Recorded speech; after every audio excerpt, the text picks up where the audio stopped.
नमस्कार। Class 12th वितान से आज हमारा पहला चैप्टर है सिल्वर वेडिंग। इसके लेखक हैं मनोहर श्याम जोशी। इसमें ये बताया गया है कि पुराने विचारों के लोग हैं वो अपनी विचारधारा नहीं छोड़ते, चाहे जीवन में कितने भी परिवर्तन आ जाएं। और इसी के चलते नई पीढ़ी और पुरानी पीढ़ी में मतभेद होते रहते हैं। पुराने लोग, पुरानी विचारधारा के लोग नई पीढ़ी को जल्दी से स्वीकार नहीं कर पाते। इसी मतभेद को और विवादों को इस कहानी के अंदर समेटा गया है। चलिए शुरू करते हैं आज की ये कहानी, सिल्वर वेडिंग। जब सेक्शन ऑफिसर वाई.डी. यशोधर पंत ने आखिरी फाइल का लाल फीता बांधकर निगाह मेज से उठाई, तब दफ्तर की पुरानी दीवार घड़ी 5:25 बजा रही थी। उनकी अपनी कलाई घड़ी में 5:30 बज रहे थे। पंत जी अपनी घड़ी रोजाना सुबह शाम रेडियो समाचारों से मिलाते थे, इसलिए उन्होंने दफ्तर की घड़ी को ही सुस्त ठहराया। फाइल आउट ट्रे में डालकर उन्होंने एक निगाह अपने माथ हत्थों पर डाली, जो उनके ही कारण 5 बजे के बाद भी दफ्तर में बैठने को मजबूर होते हैं। तो ये जो है यशोधर बाबू और टाइम के समय के बड़े ही पाबंद रहते हैं, अनुशासित रहते हैं। हमेशा अपना समय, अपनी घड़ी का समय रेडियो के समय से मिलाते हैं। तो चलते चलते जूनियरों से कोई मनोरंजक बात कर दिन भर के शुष्क व्यवहार का निराकरण कर जाने की कृष्णानंद पांडे से मिली हुई परंपरा का पालन करते हुए उन्होंने कहा, आप लोगों की देखा देखी सेक्शन की घड़ी भी सुस्त हो गई है।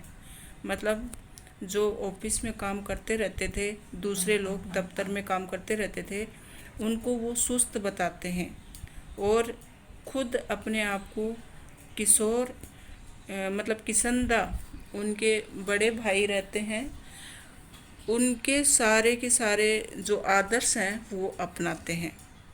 तो वो किशनदा को फॉलो करते हैं और दूसरे लोगों को सुस्त बताते हैं, क्योंकि ये खुद बहुत ही एक्टिव रहते हैं, अनुशासित रहते हैं। सीधे असिस्टेंट ग्रेड में आए नए छोकरे चड्डा ने, जिसकी चौड़ी मोहरी वाली पतलून और ऊंची एड़ी वाले जूते पंत जी को सम हाउ इम्प्रॉपर मालूम होते हैं, थोड़ी बदतमीजी सी की एज यूजुअल बोला, बड़े बाऊ आपकी अपनी चुनेदानी का क्या हाल है, वक्त सही देती है? तो कुछ नया जब देखते हैं यशोधर बाबू, तो उनको हमेशा दिमाग में आता है सम हाउ इम्प्रॉपर, मतलब कुछ भी सही उनको महसूस नहीं होता है। तो जब देखते हैं कि एक नया छोकरा आया है और असिस्टेंट ग्रेड की के पद पर आया है और उसका पहनावा कुछ अलग सा है, तो उनको ये बात हजम नहीं होती। पंत जी ने चड्डा को धृष्टता को अनदेखा किया और कहा, मिनट टू मिनट करेक्ट चलती है। चड्डा ने कुछ और धृष्ट होकर पंत जी की कलाई थाम ली। इस तरह की धृष्टता का प्रकट विरोध करना यशोधर बाबू ने छोड़ दिया है। मन ही मन वह उस जमाने की याद जरूर करते हैं जब दफ्तर में वह किशनदा को भाई नहीं साहब कहते और समझते थे। घड़ी की ओर देखकर वह बोला, बाबा आदम के ज़माने की है बड़े बाऊ ये तो, अब तो डिजिटल ले लो, एक जापानी सस्ती मिल जाती है।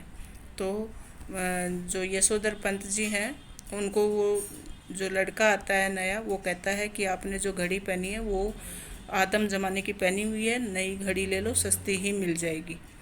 ये घड़ी मुझे शादी में मिली थी, हम पुरानी चाल के, हमारी घड़ी पुरानी चाल की, अरे यही बहुत है कि अब तक राइट टाइम चल रही है, क्यों कैसी रही। तो बोलते हैं कि तुम लोग जो घड़ी खरीदते हो वो थोड़े दिन में खराब हो जाती है और न ही सही समय बताती है, लेकिन मेरी शादी में मिली हुई घड़ी आज तक राइट टाइम बताती है, तो फिर मेरी घड़ी तुम्हारी घड़ी से ज़्यादा अच्छी है। इस तरह का नहले पर दहला जवाब देते हुए एक हाथ आगे बढ़ा देने की परंपरा थी। रेमजे स्कूल अल्मोड़ा में, जहां से कभी यशोधर बाबू ने मैट्रिक की परीक्षा पास की थी, इस तरह के आगे बढ़े हुए हाथ पर सुनने वाला बतौर दाद अपना हाथ मारा करता और वक्ता श्रोता दोनों उठाकर हाथ मिलाया करते। ऐसे ही परंपरा किसंदा के क्वार्टर में भी थी, जहां रोजी रोटी की तलाश में आए यशोधर पंत नामक एक मैट्रिक पास बालक को शरण मिली थी। तो 10वीं पास करके यशोधर पंत आए थे और किसंदा जो थे उन्होंने उनको नौकरी दिलाई थी। किसंदा कुंवारे थे और पहाड़ से आए हुए कितने ही लड़के ठीक ठिकाना होने से पहले उनके यहाँ रह जाते थे।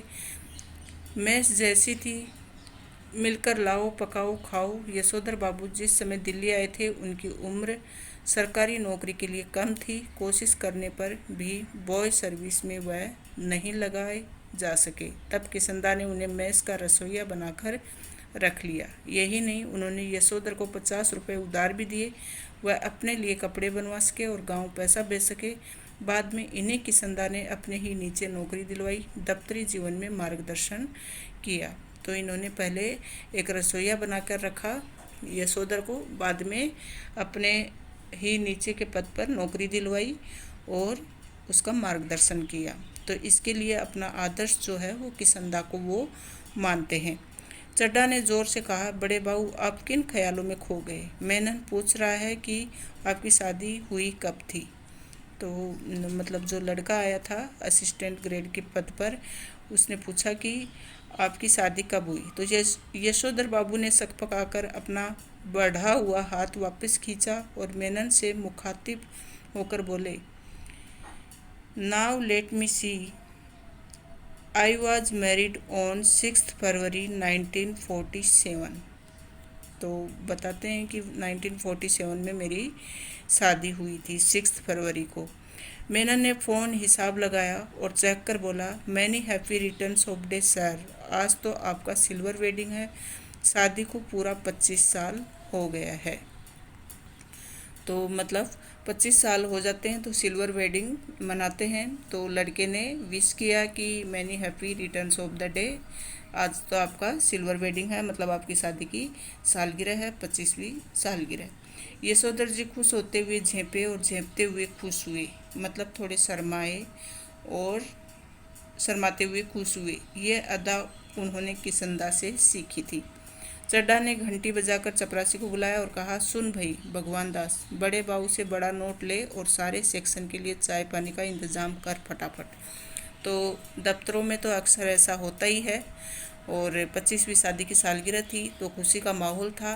तो जो लड़का आया था नया, उसने बोला कि यशोधर बाबू से पैसे लो और पार्टी का इंतज़ाम करो।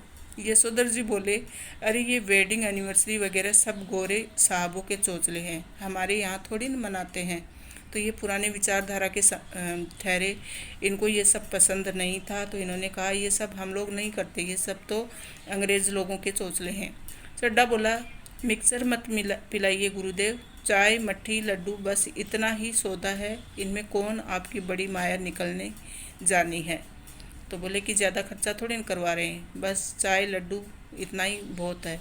यशोधर बाबू ने जेब से बटुआ और बटुए में से 10 का नोट निकाला और कहा, आप लोग चाय पीजिए, दैट तो आई डू नॉट माइंड, लेकिन जो हमारे लोगों में कस्टम नहीं है उस पर इंसिस्ट करना, दैट मैं सम हाउ इम्प्रॉपर फाइंड करता हूँ। कि कहने का मतलब है आप लोग चाय पीजिए, ये 10 का नोट देते हैं और मैं इसको मतलब कुछ गलत नहीं मानता, आप ये पीजिए, लेकिन मेरे को ये कुछ अजीब लगता है। चड्ढा ने 10 का नोट चपरासी को दिया और पुनः बड़े बाबू के आगे हाथ फैला दिया कि एक नोट से सेक्शन का क्या बनता है, रुपये 30 हो तो चुग्गे भर का जुगाड़ करा सकें। तो बोले 30 रुपये तो कम से कम लगेंगे ही। सारा सेक्शन जानता है कि यशोधर बाबू अपने बटुए में से 150 रुपये हमेशा रखते हैं, भले ही उनका दैनिक खर्च नगण्य है। नगण्य मतलब कुछ भी नहीं है, उनका प्रतिदिन का खर्चा 0 है, लेकिन हमेशा अपने बटुए में 150 रुपये 150 तो रखते ही हैं। और तो और बस टिकट का खर्च भी नहीं। गोल मार्केट से सेक्रेटेरिएट तक पहले साइकिल से आते जाते थे, इधर पैदल आने जाने लगे क्योंकि उनके बच्चे आधुनिक युवा हो चले हैं। और उन्हें अपने पिता का साइकिल सवार होना सख्त नागवार गुजरता है। बच्चों के अनुसार साइकिल तो चपरासी चलाते हैं। बच्चे चाहते हैं कि पिताजी स्कूटर ले लें, लेकिन पिताजी को समहाउ स्कूटर निहायत बेहुदा सवारी मालूम होती है, और कार जब अफोर्ड नहीं की जा सकती तो उसकी बात सोचना ही क्यों। तो इनका मानना भी सही है कि जब हमारे पास उतना पैसा है ही नहीं तो हम दिखावे की ज़िंदगी क्यों जिए, और जब मैं पैदल चल सकता हूँ या फिर मैं साइकिल से जा सकता हूँ तो फिर स्कूटर लेने की ज़रूरत क्या है। लेकिन उनके बच्चे ठहरे नई सोच के, उनको लगता है कि साइकिल से तो चपरासी जाते हैं, पापा क्यों मतलब अब साइकिल से जाएं, उनको स्कूटर ले लेना चाहिए। लेकिन स्कूटर इनको सम हाउ इम्प्रॉपर लगता है, मतलब अच्छा नहीं लगता है, और बेहुदा सवारी मालूम होती है इनको। और कार के लिए वो इसलिए राजी नहीं है क्योंकि जब हम उसको ले नहीं पाते तो हम क्यों उतना खर्चा करें। चड्ढा के जोर देने पर बड़े बाबू ने 10-10 के नोट दो और दे दिए, लेकिन सारे सेक्शन के इस इसरार करने पर भी वह अपनी सिल्वर वेडिंग की इस दावत के लिए रुके नहीं। मातहत लोगों से चलते चलाते थोड़ा हंसी मजाक कर लेना किसंदा की परंपरा में है। उनके साथ बैठकर चाय पानी और गप गपाष्टक में वक्त बर्बाद करना उस परंपरा के विरुद्ध है। मतलब इनको है ना एकदम गप्पे लड़ाना ये सब वक्त बर्बाद करने जैसा लगता है।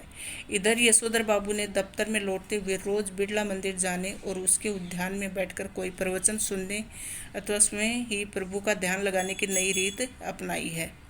तो यशोधर बाबू की दिनचर्या कैसी थी कि दफ्तर से जब लौटते थे तो बिड़ला मंदिर जाते थे और उद्यान मतलब बगीचे में बैठकर प्रवचन सुनते थे। प्रवचन मतलब साधु संतों के जो संदेश होते हैं ना भगवान के नाम पर, वो सुनते थे और फिर प्रभु का खुद ही ध्यान लगाते थे। ये बात उनके पत्नी बच्चों को बहुत अखरती थी, मतलब उनकी पत्नी और बच्चों को बिल्कुल अच्छी नहीं लगती थी। बब्बा आप कोई बुढ़े थोड़ी हैं जो रोज़ रोज़ मंदिर जाएं, इतने ज़्यादा व्रत करें, ऐसा कहते हैं वे। यशोधर बाबू इस आलोचना को अनसुना कर देते हैं। सिद्धांत के धनी की किसंदा के अनुसार यही निशानी है, क्योंकि वो सिद्धांतिक आदमी थे और किसन जो अपना बड़ा भाई मानते थे उनकी हर बात फॉलो करते थे। जैसा किसंदा रहते थे वैसे ही ये भी रहते थे। तो ये अपने बच्चों और अपनी पत्नी की बात नहीं मानते थे, ये सिर्फ किसंदा जो करते थे वही अपनाते थे। ये बात उनके पत्नी बच्चों को बहुत अखरती थी। बिड़ला मंदिर से उठकर यशोधर बाबू पहाड़गंज जाते और घर के लिए साग सब्जी खरीद लाते। किसी से मिलना मिलाना तो वह भी इसी समय कर लेते, तो भले ही दफ्तर 5 बजे छूटता हो वह घर 8 बजे से पहले नहीं पहुंचते। मतलब 5 बजे दफ्तर से छूटते थे लेकिन सबसे मिलते मिलते जाते थे और घर तक पहुंचने में 8 बज जाते थे। तो यशोधर बाबू बताते हैं कि सच तो ये है कि पिछले कई वर्षों से यशोधर बाबू का अपनी पत्नी और बच्चों से हर छोटी बड़ी बात में मतभेद होने लगा, और इसी वजह से वह घर जल्दी लौटना पसंद नहीं करते थे। मतलब 5 बजे छूट जाते थे लेकिन 8 बजे तक घर पहुंचते थे, क्योंकि उनको उनकी पत्नी और बच्चों की बातें जमती नहीं थी, इसके लिए वो लेट ही घर पहुंचते थे। जब तक बच्चे छोटे थे तब तक उनकी पढ़ाई लिखाई में मदद कर सकते थे, और फिर अब बड़ा लड़का एक प्रमुख विज्ञापन संस्था में नौकरी पा गया। यद्यपि समहाउ यशोधर बाबू को अपने साधारण पुत्र को असाधारण वेतन देने वाली ये नौकरी कुछ समझ में आती नहीं, क्योंकि पता है यशोधर बाबू मतलब काफ़ी इंटेलिजेंट होते हुए भी उनको 1,500 रुपया जब वो रिटायरमेंट पर आ चुके थे तब मिलता था, और उसको तो पहले झटके में ही अच्छा खासा वेतन मिलना शुरू हो गया। तो उनको ये लगता था कि इसमें इतनी बुद्धि नहीं है, फिर भी इसको वेतन इतना कैसे मिल रहा है, इतना पैसा कैसे मिल रहा है। तो आजकल आपको पता ही है कि सैलरी मतलब बहुत ज़्यादा मिलती है पहले के मुताबिक, लेकिन पहले के मुताबिक लोग उतना काम भी नहीं करते और उतने इंटेलिजेंट भी नहीं है। वह कहते हैं कि 1,500 रुपया तो हमें अब रिटायरमेंट के पास पहुंचकर मिला है, शुरू में ही 1,500 रुपया देने वाली इस नौकरी में ज़रूर कुछ पेंच होगा। यशोधर जी का दूसरा बेटा दूसरी बार IAS देने की तैयारी कर रहा है, और यशोधर बाबू के लिए ये समझ सकना असंभव है कि जब वह पिछले साल अलाइड सर्विसेज की सूची में माना काफ़ी नीचे आ गया था, तब उसने ज्वाइन करने से इनकार क्यों कर दिया।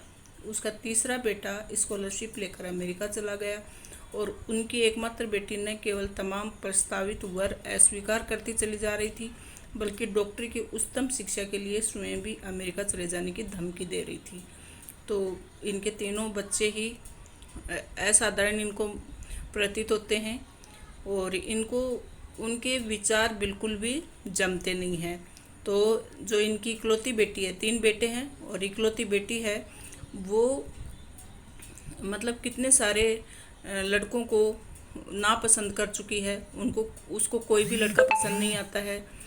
तो और फिर डॉक्टरी की पढ़ाई कर रही है और साथ ही वह चाहती है कि वह यहाँ अमेरिका चले जाने की बार बार धमकी देती है।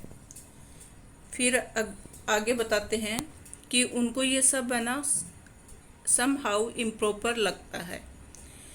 वह खुशहाली भी कैसी जो अपनों से परायापन पैदा करे। अपने बच्चों द्वारा गरीब रिश्तेदारों की उपेक्षा उन्हें समहाउ जचती नहीं है।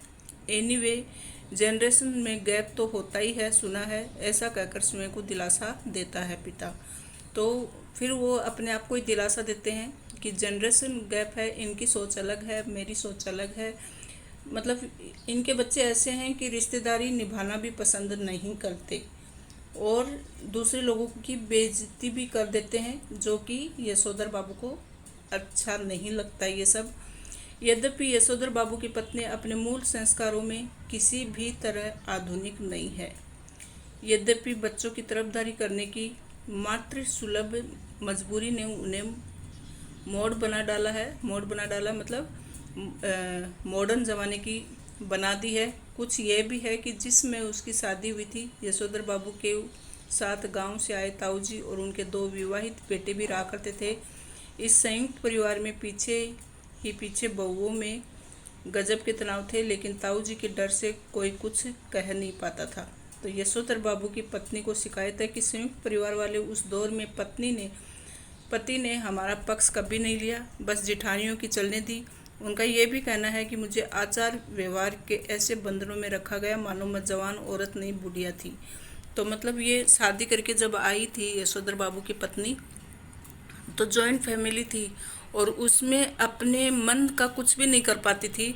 इसके लिए वह आज अपने मन का करना चाहती है और वो पिछली बातें उसको खटकती हैं कि मैं हमेशा जेठानियों के दबाव में रही, मैंने सबकी सुनी और जैसा चाहते थे वैसा मैं परिवार में रही, लेकिन अब क्यों सहूँ, अब मैं अपने हिसाब से जीना चाहती हूँ। तो इस तरह से ये मजबूरियाँ भी उसको मॉडर्न बनाने के लिए विवश कर रही हैं। जितने भी नियम इनकी बुढ़िया ताई के लिए थे वे सब मुझ पर भी लागू करवाए, ऐसा कहती हैं घरवाली बच्चों से। तो अपने बच्चों से कहते हैं कि जो बूढ़ी औरत थी वो सब मानती थी, वो सब बातें मुझे जवानी में भी स्वीकार करनी पड़ती थी। तो बच्चे उससे सहानुभूति व्यक्त करते हैं।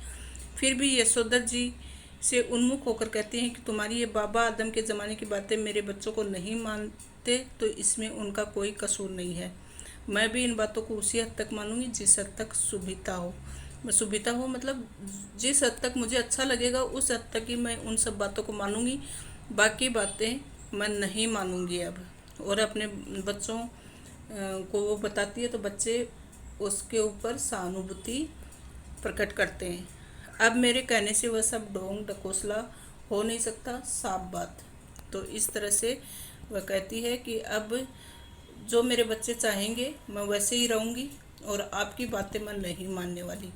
धर्म कर्म कुल परंपरा सबको ढोंग ढकोसला कहकर घरवाली आधुनिकों का सब आचरण करती है।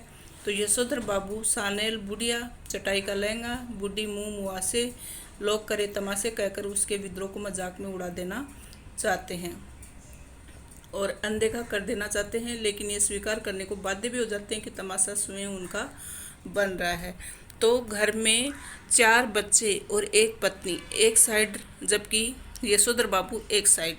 तो यशोधर बाबू को पता है कि अब उनकी यहाँ नहीं चलने वाली, लेकिन फिर भी वो मतलब अपनी पत्नी को कुछ न कुछ ऐसी बातें कहकर चिढ़ाते हैं, लेकिन फिर भी उनको पता है कि यहाँ मेरा ही तमाशा बन रहा है।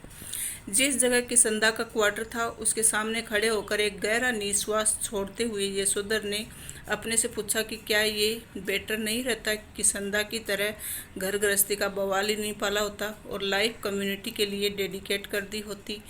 तो वो बोलते हैं कि अगर मैं शादी ही नहीं करता तो वो ज़्यादा अच्छा था, कम से कम ये सब मुझे नहीं देखना पड़ता, जो कि मुझे बिल्कुल भी पसंद नहीं आ रहा है।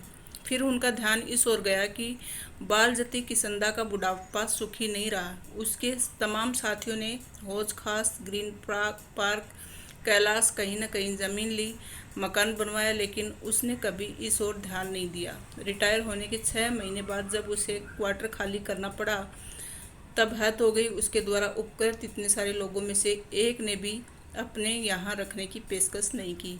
तो उनको ये भी बात पता है कि किसंदा ने शादी नहीं की और मतलब सारे पैसे दूसरों की भलाई में लगाते रहे, लेकिन जब बुढ़ापा आ गया तो उनको शरण देने के लिए कोई भी नहीं था जिसकी मदद कभी किसंदा ने की थी।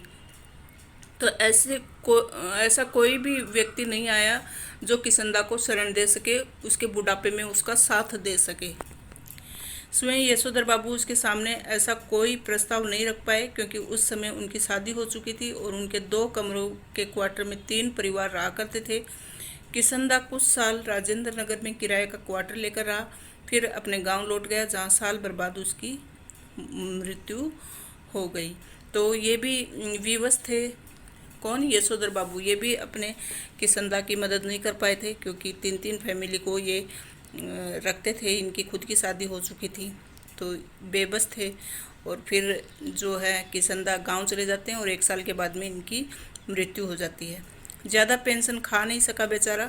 विचित्र बात यह है कि उसे कोई भी बीमारी नहीं हुई, बस रिटायर होने के बाद मुरझाता सूखता ही चला गया। जब उसके बिरादर से मृत्यु का कारण पूछा तब उसने यशोधर बाबू को यही जवाब दिया, जो हुआ होगा, यानी पता नहीं क्या हुआ। तो किसी को नहीं पता था कि उनकी मृत्यु कैसे हुई।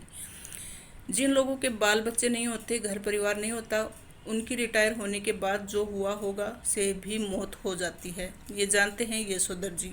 बच्चों का होना भी ज़रूरी है। ये सही है कि यशोधर जी के बच्चे मनमानी कर रहे हैं और ऐसा संकेत दे रहे हैं कि उनके कारण यशोधर जी को बुढ़ापे में कोई विशेष सुख प्राप्त नहीं होगा, लेकिन यशोधर अपने मर्यादा पुरुष किसंदा से सुनी हुई ये बात नहीं भूलें कि गधा पचीसी में कोई क्या करता है इसकी चिंता नहीं करनी चाहिए, क्योंकि बाद में हर आदमी समझदार हो जाता है। तो यशोधर बाबू को पता है कि उनका बुढ़ापा भी सुखमय नहीं होने वाला, क्योंकि उनके बच्चे अपने हिसाब से जीने वालों में हैं, लेकिन फिर भी बुढ़ापे में बच्चे उनके साथ होने चाहिए और कभी न कभी वो समझदार ज़रूर होते हैं। लेकिन किसंदा बेचारे अकेले थे, उनके साथ कोई नहीं था और किसी को नहीं पता कि उनकी मौत कैसे हुई। किस तरह मैंने जवानी में 50 किस्म की खुरापात की हैं। ककड़ी चुराना, गर्दन मोड़ के मुर्गी मार देना, पीछे की खिड़की से कूद कर सेकंड शो सिनेमा देख आना। कौन कर्म ऐसा जो तुम्हारे इस किसंदा से नहीं कर रखा। जिम्मेदारियों सर पर पड़ेंगी, सब अपने आप ही ठीक हो जाएंगे। तो ये यशोधर पंत मानते हैं कि मैंने भी जवानी में इतने मतलब ये सब मस्तियाँ की हैं, तो मेरे बच्चे हैं वो भी अपने हिसाब से जीवन जीना चाहते हैं, लेकिन समय के साथ जिस तरह से मैंने जिम्मेदारियों को समझा और अपने कर्तव्य निभाए, वैसे ही इनको भी समझ में आ जाएगा। फिर आगे कहते हैं कि जिम्मेदारी सर पर पड़ेगी, सब अपने आप ठीक हो जाएंगे। ये भी किसंदा से विरासत में मिला हुआ एक फिक्रा है, जिसे यशोधर बाबू अक्सर अपने बच्चों के प्रसंग में दोहराते हैं। और कभी कभी तो उन्हें लगता है कि मेरे पिता तब नहीं गुजर गए होते जब मैं मैट्रिक में था, तो शायद मैं भी गधा पचीसी के लंबे दौर से गुजरता, क्योंकि इनके पिता जल्दी ही गुजर गए थे, इसके लिए इनके ऊपर जिम्मेदारियां जल्दी ही आ गई। अगर वो नहीं गुजरते तो शायद मैं भी मेरे बच्चों के जैसा ही व्यवहार करता। फिर यशोधर बाबू कभी कभी मन ही मन स्वीकार करते हैं कि दुनियादारी में बीवी बच्चे उनके अधिक सुलझे हुए हो सकते हैं, लेकिन 2 के 4 करने वाली दुनिया में उन्हें कहाँ मंजूर है जो उनकी रीत मंजूर करे। रीत मतलब नियम। दुनियादारी के हिसाब से बच्चों का ये कहना सही हो सकता है कि बब्बा ने डीडीए फ्लैट के लिए पैसा न भर के भयंकर भूल की, किंतु समहाउ यशोधर बाबू को किसंदा की यह उक्ति अब भी जचती है। मूर्ख लोग मकान बनाते हैं, सयाने उनमें रहते हैं। जब तक सरकारी नौकरी तब तक सरकारी क्वार्टर, रिटायर होने के पर गांव का पुश्तैनी घर बस। तो किसंदा की बात उनको अच्छी लगती है। उनका कहना है कि नौकरी है तब तक सरकारी जो मकान मिलता है उसमें रहो, यहाँ घर बनाने की क्या ज़रूरत है। जब रिटायर हो जाओ तो अपने गांव के पुश्तैनी घर में रहो, यहाँ मकान बनाने की कोई ज़रूरत नहीं है। आगे बताते हैं कि गांव का जो पुश्तैनी घर है, पुश्तैनी मतलब जो पुराना घर है उनके पुरखों का है, वो टूट फूट चुका है। उस पर इतने लोगों का हक है कि वहाँ जाकर बसना, मरम्मत की जिम्मेदारी ओढ़ना, बेकार के झगड़े मोल लेना। इस बात को यशोधर जी अच्छी तरह समझते हैं। बच्चे बहस में जब तक तर्क दोहराते तब उनसे कोई जवाब देते नहीं बनता। उन्होंने हमेशा यही कल्पना की कि आज भी करते हैं कि उनका कोई लड़का रिटायर होने से पहले सरकारी नौकरी में आ जाएगा और क्वार्टर उनके परिवार के पास बना रहेगा। अब भी पत्नी द्वारा भविष्य का प्रश्न उठाए जाने पर यशोधर बाबू इस संभावना को रेखांकित करते हैं। तो उनका मानना है कि सरकारी क्वार्टर छोड़ने की ज़रूरत ही नहीं पड़ेगी, क्योंकि जब वह रिटायर होने पर आएंगे तब तक उनका कोई न कोई लड़का ये सरकारी नौकरी हथिया लेगा और ये क्वार्टर तब भी बना रहेगा। जब पत्नी कहती है अगर ऐसा नहीं हुआ तो आदमी को तो हर तरह से सोचना चाहिए। तब यशोधर बाबू कहते हैं कि सब तरह से सोचने वाले हमारी बिरादरी में नहीं होते, उसमें तो एक ही तरह की सोचने वाले होते हैं। कहते हैं कहकर लगभग नकली सी हंसी हंसते हैं। तो पत्नी कहती है कि कल को मान लो बच्चों को सरकारी नौकरी नहीं मिली तो आगे हमारा क्या होगा। तो यशोधर बाबू कहते हैं कि सब तरह की सोच नहीं रखनी चाहिए, एक ही सोच रखनी चाहिए कि उसका होगा या फिर नहीं होगा। नहीं होगा तब देखा जाएगा। तो इस तरह से, लेकिन धन को संचित करने में और अलग से मकान बनाने की वो नहीं सोचते हैं। फिर आगे कहते हैं कि जितना ही इस लोक की ज़िंदगी यशोधर बाबू को ये नकली हंसी हंसने के लिए बाध्य कर रही है, उतना ही वह परलोक के बारे में उत्साही होने पर यत्न कर रहे हैं। यत्न मतलब प्रयास कर रहे हैं। तो उन्होंने बिरला मंदिर की ओर तेज कदम बढ़ाए, लक्ष्मी नारायण के आगे हाथ जोड़े, 80 का फूल चुटिया में खोसा और पीछे से उस प्रांगण में जा पहुँचे जहाँ एक महात्मा जी गीता पर प्रवचन कर रहे थे। तो ये नकली सी हंसी हंसने के बाद वो मंदिर की तरफ चले गए और वहाँ पर प्रवचन सुनने लगे। अफसोस आज प्रवचन सुनने में यशोधर जी का मन नहीं लग रहा था। क्यों नहीं लग रहा था? सच तो यह है कि वह भीतर से बहुत ज़्यादा धार्मिक अथवा कर्मकांडी नहीं है। हाँ, इस संबंध में अपने मर्यादा पुरुष किसंदा द्वारा स्थापित मानक हमेशा उसके सामने रहे हैं। जैसे जैसे उम्र ढल रही है वैसे वैसे किसंदा की तरह रोज़ मंदिर जाते, संध्या पूजा करते, गीता गोरखपुर वाले की किताबें पढ़ने का यत्न करने लगे।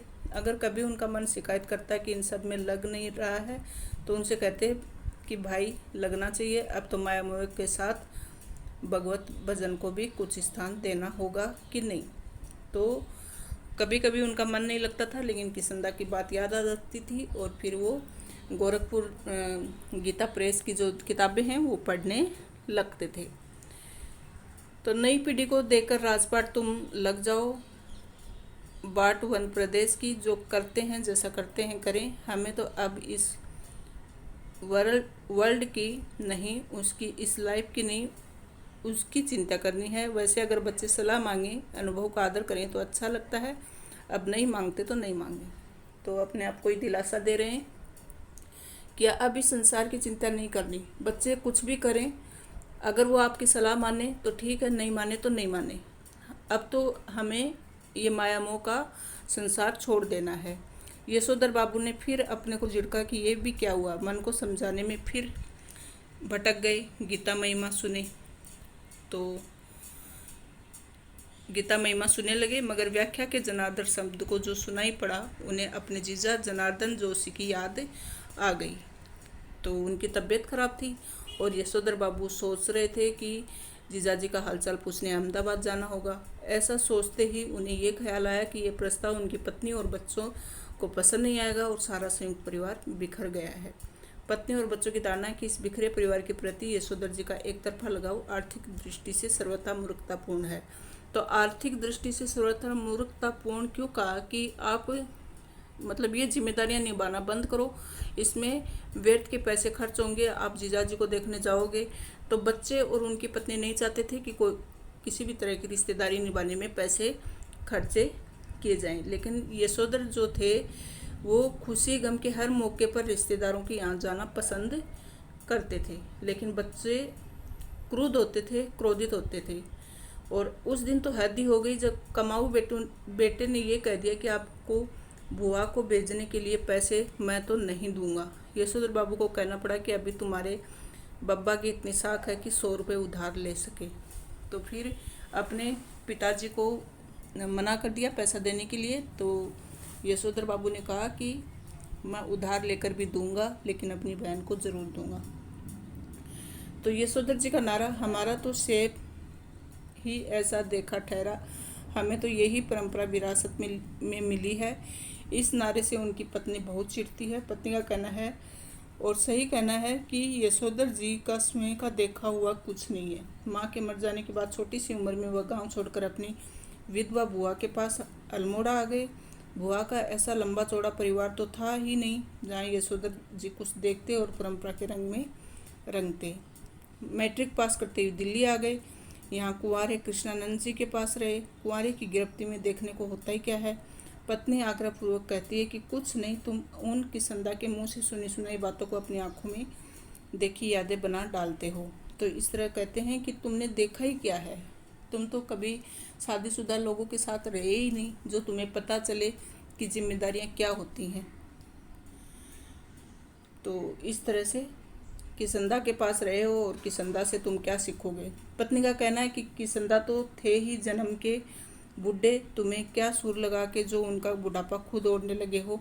तुम शुरू में ही ऐसे नहीं थे, शादी के बाद मैंने तुम्हें देखा जो क्या नहीं रखा है। हफ्ते में 2-2 सिनेमा देखते थे, गज़ल गाते थे, गज़ल हुई और सहगल के गाने। तो इस तरह से वो उनकी पत्नी उनको चिढ़ाती है। फिर आगे बताते हैं कि जब तक किसंदा दिल्ली में रहे तब तक यशोधर बाबू ने उनके पट शिष्य और उत्साही कार्यकर्ता की भूमिका पूरी निष्ठा से निभाई। और किसंदा के चले जाने के बाद उन्होंने उनकी कई परंपराओं को जीवित रखने की कोशिश की और इस कोशिश में पत्नी और बच्चों को नाराज किया। घर में होली गंवाना, जनेऊ पुन्नियों के दिन सब कुमाऊनियों को जनेऊ बदलने के लिए अपने घर आमंत्रित करना, रामलीला की तालीम के लिए क्वार्टर का एक कमरा दे देना, ये और ऐसे कई काम यशोधर बाबू ने किसंदा से विरासत में लिए थे। मतलब ये सब पहले किसंदा करते थे। तो उनके चले जाने के बाद यशोधर बाबू चाहते थे कि उनकी जो कुछ परंपराएं हैं, जो कुछ कार्य हैं, वो मैं मतलब चालू रखूं, शुरू रखूं। यशोधर जी चाहते थे कि उन्हें समाज का सम्मानित बुजुर्ग माना जाए, लेकिन जब समाज ही न हो तो ये पद उन्हें स्वीकार क्यों मिले। यशोधर जी कहते हैं कि बच्चे मेरा आदर करें और उसी तरह हर बात में मुझसे सलाह लें जिस तरह मैं किसंदा से लिया करता था। यशोधर बाबू डेमोक्रेट बाबू हैं और हरगिज ये दुराग्रह नहीं करना चाहते कि बच्चे उनके कहे को पत्थर की लकीर समझे। लेकिन ये भी क्या हुआ कि पूछा न ताछा, जिसके मन में जैसा आया करता रहा।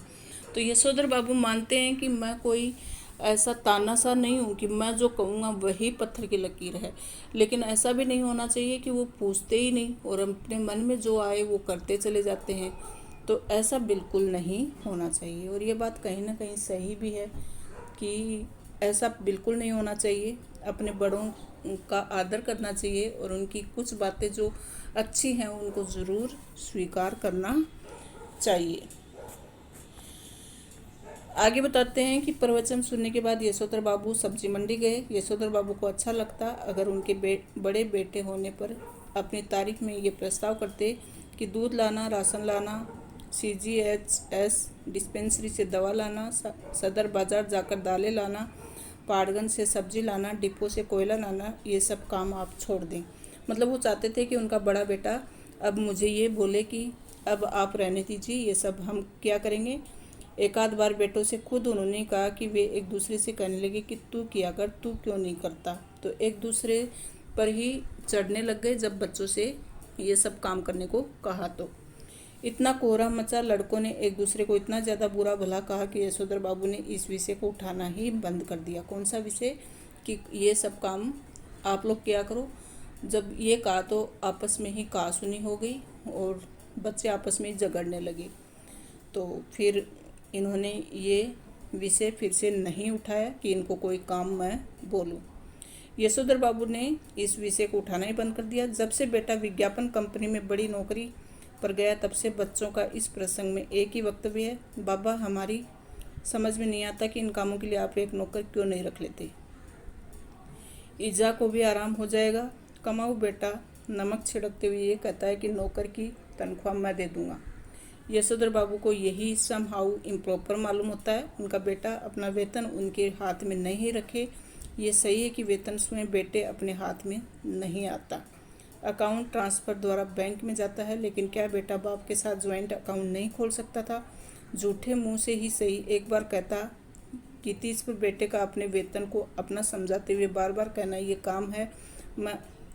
काम मैं अपने पैसे से करने को कह रहा हूँ, आपके से नहीं जो आप नुक्ताचीनी करें।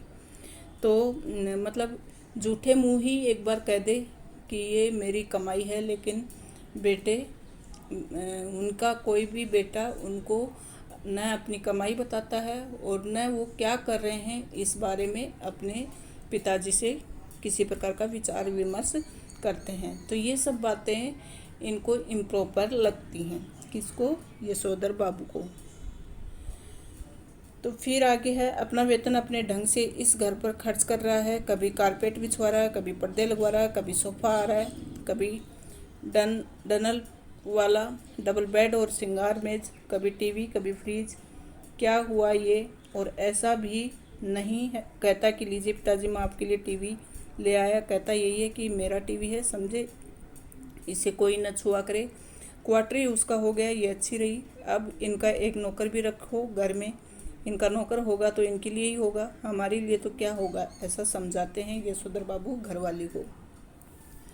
तो टीवी लाते हैं, सोफ़ा लाते हैं और कहते हैं कि ये सब मेरे हैं, कोई नहीं छुएगा। तो बोलते हैं कि जब नौकर आएगा तो नौकर भी इनके लिए ही काम करेगा, हमारे लिए थोड़ी ना काम करेगा। तो अपनी पत्नी को इस तरह यशोधर बाबू समझाते हैं। फिर क्या होता है, यशोधर बाबू काम सब अपने हाथ से ठीक ही होते हैं, नौकरों को सौंपा, कारोबार चौपट हुआ। कहते हैं यशोधर बाबू, पत्नी सुनती है मगर नहीं सुनती, पर सुनकर अब चिढ़ती भी नहीं। तो पत्नी को भी सच्चाई पता है कि ये अपनी भी मतलब अपनी माँ की भी नहीं चलने देंगे, अपने पिताजी की भी नहीं, लेकिन सुनकर वह अनसुना करती रहती है। अब वह कुछ बोलती नहीं है। सब्जी का झोला लेकर यशोधर बाबू खुदी हुई सड़कों और टूटे क्वार्टरों के मलबे से पटे हुए लानों को पार कर स्क्वायर के उस कोने में पहुंचे जिसमें 3 क्वार्टर अब भी साबुत खड़े हुए थे। उन 3 में से कुल एक को अब एक सिलसिला आबाद हुए है। बाहर बदरंग तख्ती में उसका नाम लिखा है, वाईडी पंत। इस क्वार्टर के पास पहुंचकर आज वाईडी पंत को पहले धोखा हुआ कि किसी गलत जगह पर आ गए। क्वार्टर के बाहर एक कार थी, कुछ स्कूटर, मोटरसाइकिल, बहुत से लोग विदा ले रहे थे। बाहर बरामदे में रंगीन कागज़ की झालरें, गुब्बारे लटके हुए और रंग बिरंगी रोशनियां जली हुई। फिर उन्हें अपना बड़ा बेटा भूषण पहचान में आया, जिससे कार में बैठा हुआ कोई साहब हाथ मिला रहा था और कह रहा था कि give my warm regard to your father. Yashodhar babu ठिठक गए। उन्होंने अपने से पूछा, क्यों आज मेरे क्वार्टर में ये क्या हो रहा होगा? उसका जवाब भी उन्होंने अपने को ही दिया, जो करते होंगे ये लोंडे मोंडे, इनकी माया यही जाने।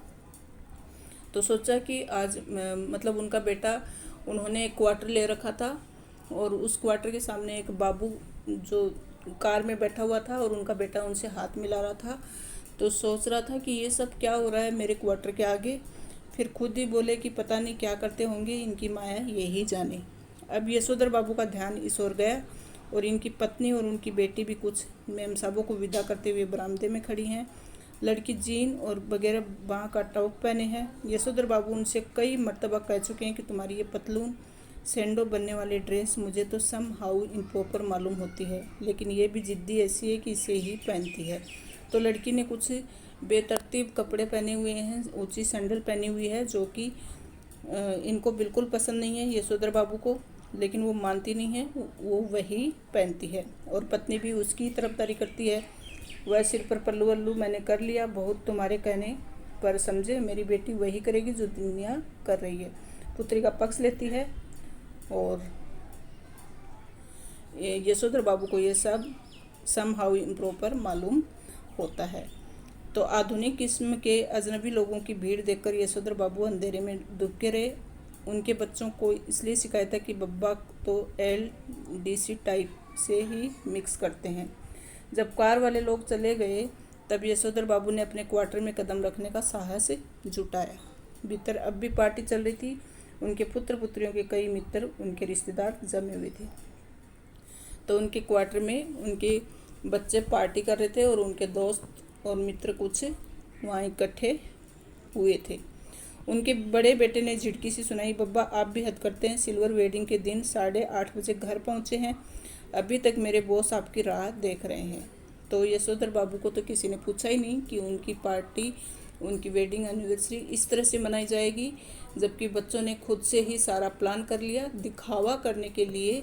जबकि पिताजी की कोई इज्जत नहीं करते थे और दुनिया को ये दिखाना चाहते थे कि हम अपने माँ पिताजी की सिल्वर वेडिंग एनिवर्सरी इस तरह से मनाते हैं। तो चकाचौंध पूरा दिखाना चाहते थे। हम लोगों के यहाँ सिल्वर वेडिंग कब से होने लगी? यशोधर बाबू ने शर्मीली हंसी हंस दी। जब से तुम्हारा बेटा 1,500 माहवार कमाने लगा, माहवार मतलब महीने की कमाई करने लगा है, तब से। ये टिप्पणी थी चंद्रदत्त तिवारी जी की, जो इसी साल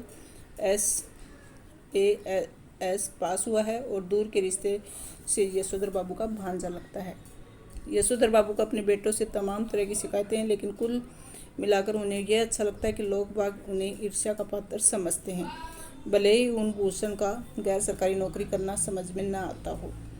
तो यशोधर बाबू मानते हैं कि अपने बच्चों से उनको तमाम शिकायतें हैं, फिर भी कुल मिलाकर ठीक है, चल रहा है। तो ये तो देखो कि यहाँ सब पार्टी हो रही है। यशोधर बाबू खुद लेट तक घर पहुँचते हैं क्योंकि उनको ये सब अच्छा नहीं लगता है। फिर बताते हैं, छोटी उम्र में 1,500 माहवार प्लस कन्वेंस अलाउंस एंड तुम्हारा अदर पक्ष पा जाना कोई मामूली बात नहीं है। इस तरह भले ही यशोधर बाबू ने बेटों की खरीदी हुई हर नई चीज़ के संदर्भ में यही टिप्पणी की हो, ये क्या हुई, सम हाउ मेरी तो समझ में आता नहीं, इनकी क्या ज़रूरत थी। तथापि उन्हें कहीं इस बात से थोड़ी खुशी भी होती है कि इन चीज़ के आ जाने से उन्हें एक नए दौर के निश्चय ही गलत मानकों के अनुसार बड़ा आदमी मान लिया जा रहा है। तो बोले कि ये सब चीज़ें उनको बिल्कुल भी अच्छी नहीं लग रही हैं, घर में नई नई चीज़ों का आना, लेकिन फिर भी वो स्वीकार करते हैं कि इन चीज़ों के आ जाने से मुझे कुछ लोग बड़ा आदमी समझते हैं।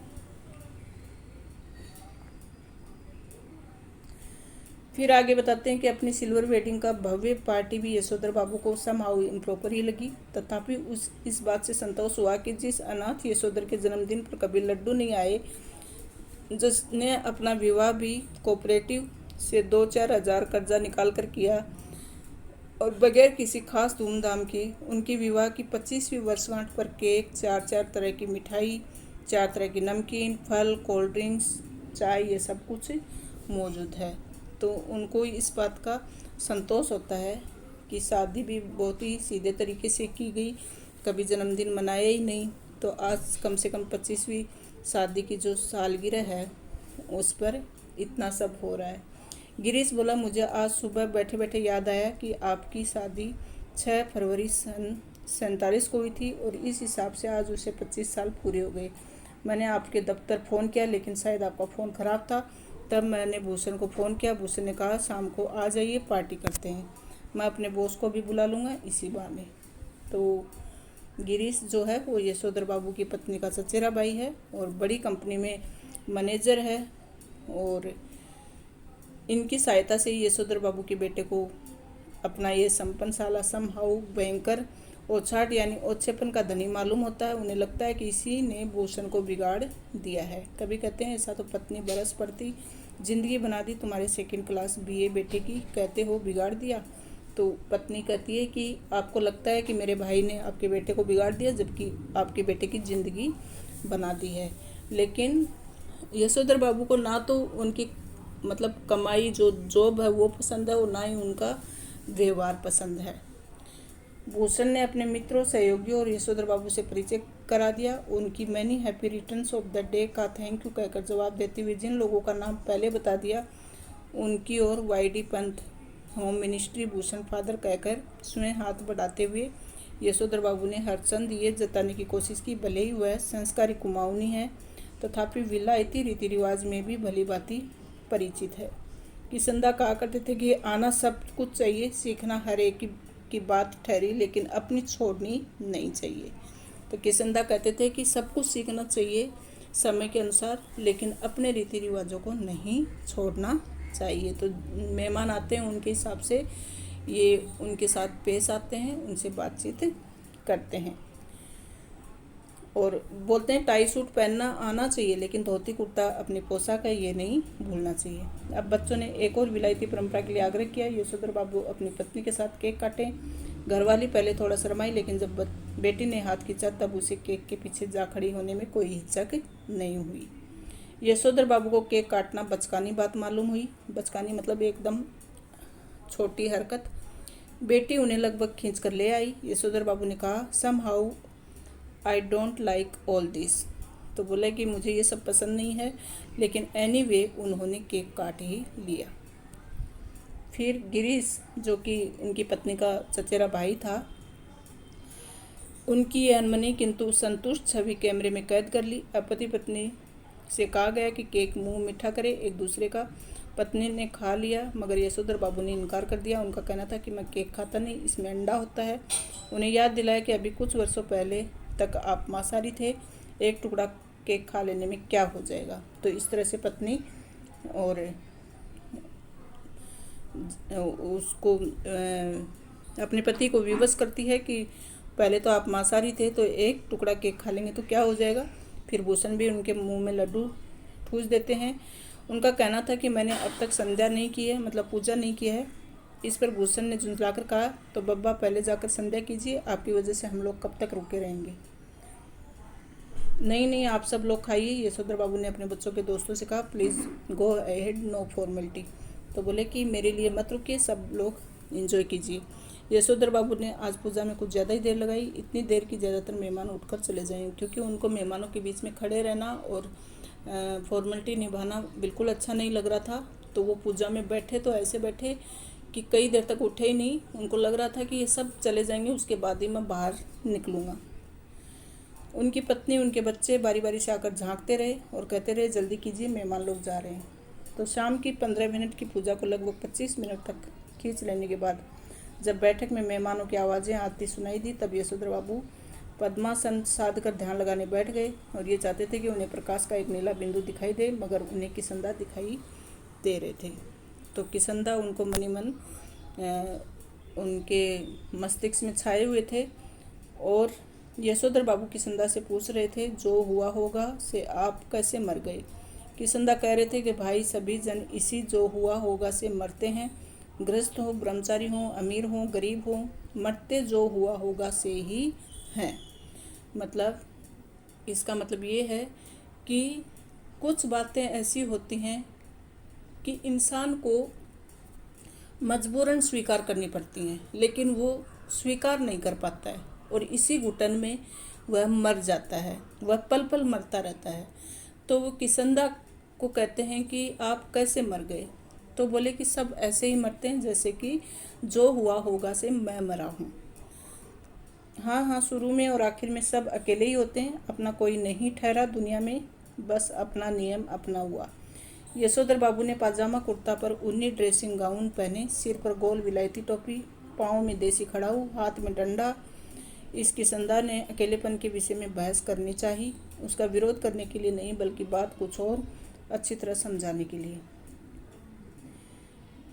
फिर बताते हैं कि किसंदा हर संडे को आया करते थे, गरम गरम चाय बनवाई जाती थी और उनका कहना था कि जिसे फूंक मार कर न पीना पड़े वह चाय कैसी। तो उनको याद आती है किसंदा की। यशोधर बाबू को लगता है कि किसंदा आज भी मेरा मार्गदर्शन कर सकेंगे, बता सकेंगे कि मेरे बीवी बच्चे जो कुछ कर रहे हैं उनके विषय में मेरा रवैया मतलब मेरा व्यवहार कैसा है। लेकिन किसंदा तो वही अकेलेपन का खटरा गला अपने का आमादा से ही मालूम होते हैं। कैसे बीवी, कहाँ के बच्चे, ये सब माया ठहरी। ये जो भूषण आज इतना उछल रहा है वह भी किसी दिन इतना ही अकेला और ऐसा ही अनुभव करेगा जितना आज तू कर रहा है। तो ये सब सबके साथ होने वाला है। जो बच्चे आज आपके नहीं सुन रहे हैं, कल जब इनके औलाद होगी तो वो भी उनकी नहीं सुनेगी। यशोधर बाबू बात आगे बढ़ाते, लेकिन उनकी घरवाली ने उन्हें झिड़कते हुए वहाँ पहुँच गई। क्या आज पूजा में ही बैठे रहोगे? यशोधर बाबू आसन से उठे और उन्हें दबे स्वर में पूछा। मेहमान गए? पत्नी ने बताया, कुछ गए कुछ हैं। उन्होंने जानना चाहा कि कौन कौन है। आश्वस्त होने पर सभी रिश्तेदारी हैं। वह उसी लाल गमछे में बैठक में चले गए जिसे पहनकर वह संध्या करने बैठे थे। ये गमछा पहनने की आदत थी उन्हें किसंदा से विरासत में मिली थी और उनके बच्चे उनके सख्त खिलाफ हैं। फिर everybody gone, party over. Yashodhar babu ने मुस्कुरा कर अपनी बेटी से पूछा, अब गोया गमछा पहने रखा जा सकता है? उनकी बेटी झल्लाई, लोग चले गए हैं इसका मतलब ये थोड़ी है कि आप गमछा पहनकर बैठक में आ जाएं। बब्बा, यू आर द लिमिट। तो इस तरह से उनकी बेटी चिल्लाती है कि लोग चले गए हैं, इसका मतलब ये है कि आप गमछे में ही आ जाएंगे बाहर। बेटी, हमें जिसमें सज आएगी वही करेंगे ना, तुम्हारी तरह जीन पहनकर हमें तो सज आती नहीं। तो बोले कि जो हमें अच्छा लगेगा हम वही करेंगे, तुम्हारी तरह जीन्स में रहना हमें अच्छा नहीं लगता है। यशोधर बाबू की दृष्टि मेज पर रखे कुछ पैकेटों पर पड़ी। बोले, ये कौन भूले जा रहा है?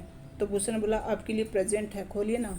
तो मतलब गिफ्ट है, इसमें लोग देख कर गए हैं। इस उम्र में क्या हो रहा है प्रेजेंट वर्जेंट, तुम खोलो, तुम ही इस्तेमाल करो, कहकर शर्मिली हंसी हंसी।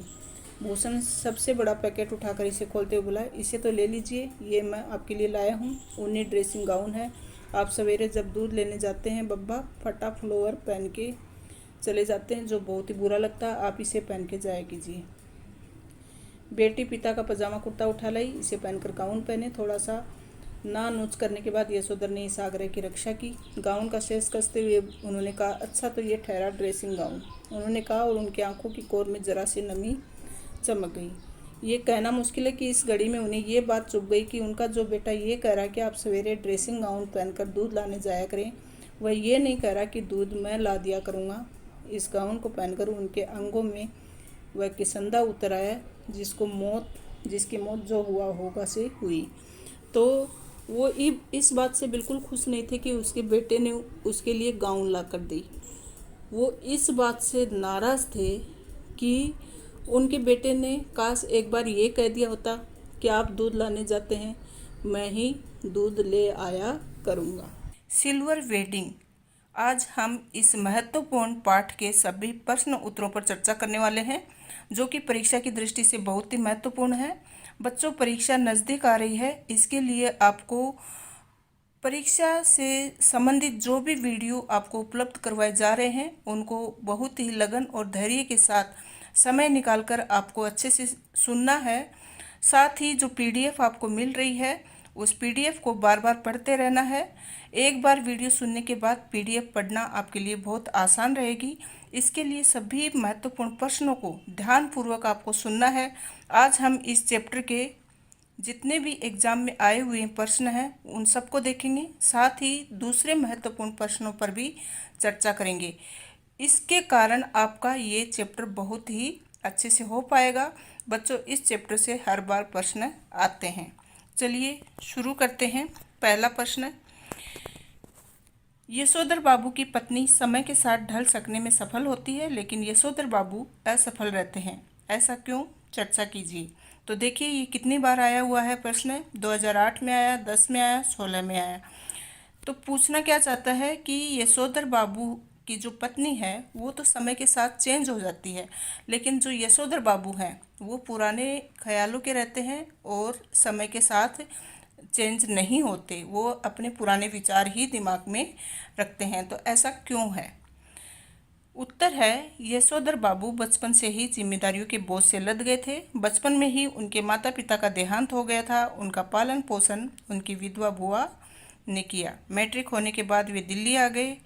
किसंदा जैसे कुंवारे के पास रहे। इस तरह वे सदैव उन लोगों के साथ रहे जिन्हें कभी परिवार का सुख नहीं मिला। समझ रहे हो बच्चों, कि उनको कभी परिवार का सुख नहीं मिला। उनके ऊपर बचपन से ही जिम्मेदारी आ गई थी, उनके माता पिता का देहांत बचपन में ही हो गया था।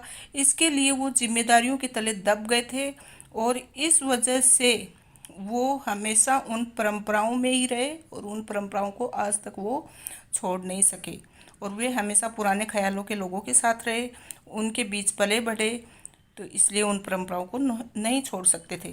उन पर किसनदा के सिद्धांतों का बहुत ही ज़्यादा प्रभाव था। इन सब कारणों से यशोधर बाबू समय के साथ बदलने में असफल रहे। और जो दूसरी तरफ उनकी पत्नी थी वो जॉइंट फैमिली में पढ़ी लिखी थी और उन संस्कारों से वो निकली हुई थी। इस तरह से वे एक संयुक्त परिवार में आई थी जहां उन्हें सुखद अनुभव हुआ। उनकी इच्छाएं अतृप्त रही। इसके लिए जो भी नया कुछ भी प्रोग्राम होता था तो वो उन सब के बीच में टांग अड़ाने की कोशिश नहीं करती, जबकि खुद भी आनंद लेती थी और एंजॉय करती थी। इस तरह से उनकी पत्नी अलग थी, वो समय के साथ ढल सकती थी, लेकिन यशोधर बाबू नहीं ढल सकते थे। चलिए अगला प्रश्न देखते हैं। पाठ में जो हुआ होगा वाक्य की आप कितनी अर्थ छवियां खोज सकते हैं या खोज सकती हैं? तो ये आपकी कल्पना पर आधारित प्रश्न है। इसमें आप अपने विचारों को अच्छे से व्यक्त कर सकते हैं। तो ये जो पंक्ति आई है, लाइन आई है कि जो हुआ होगा, इसका अर्थ आप किस रूप में लेते हैं? उत्तर है जो हुआ होगा वाक्यांश का प्रयोग किसनदा की मृत्यु के संदर्भ में होता है। यशोधर ने किसनदा के जाति भाई से उनकी मृत्यु का कारण पूछा तो उसने जवाब दिया जो हुआ होगा, अर्थात क्या हुआ पता नहीं। इस प्रकार की अनेक छवियां बनती हैं। पहला अर्थ खुद कहानीकार ने बताया कि पता नहीं क्या हुआ। दूसरा अर्थ ये कि किसनदा अकेले रहे, जीवन के अंतिम क्षणों में भी किसी ने उन्हें नहीं स्वीकारा, इस कारण उनके मन में जीने की इच्छा समाप्त हो गई। और तीसरा अर्थ ये निकाल सकते हैं कि समाज की मानसिकता है, किसनदा जैसे व्यक्ति का समाज के लिए कोई महत्व नहीं है, वे सामाजिक नियमों के विरोध में रहे, फलतः समाज ने भी उन्हें दरकिनार कर दिया। तो ये किसनदा के लिए आई थी ये लाइन, जो हुआ होगा। उसमें बताया है कि कहानीकार भी खुद बताते हैं कि पता नहीं ऐसा क्या हुआ। दूसरा ये है कि किसनदा अकेले रहे, इसके लिए उन्हें अंतिम क्षणों में भी किसी ने उन्हें स्वीकारा नहीं। और तीसरा ये कि मानसिकता है समाज की कि किसनदा जैसे व्यक्ति का समाज के लिए कोई महत्व नहीं है। चलिए आगे बढ़ते हैं। समहाउ इम्प्रॉपर वाक्यांश का प्रयोग यशोधर बाबू लगभग हर वाक्य के प्रारंभ में तकिया कलाम की तरह करते हैं। इस काव्यांश का उनके व्यक्तित्व और कहानी के कथ्य से क्या संबंध बनता है? उत्तर है यशोधर बाबू समहाउ इम्प्रॉपर वाक्यांश का प्रयोग तकिया कलाम की तरह करते हैं। उन्हें जब कुछ अनुचित लगता है, उन्हें कई कमियां नजर आती हैं, वे नए के साथ तालमेल नहीं बिठा पाते।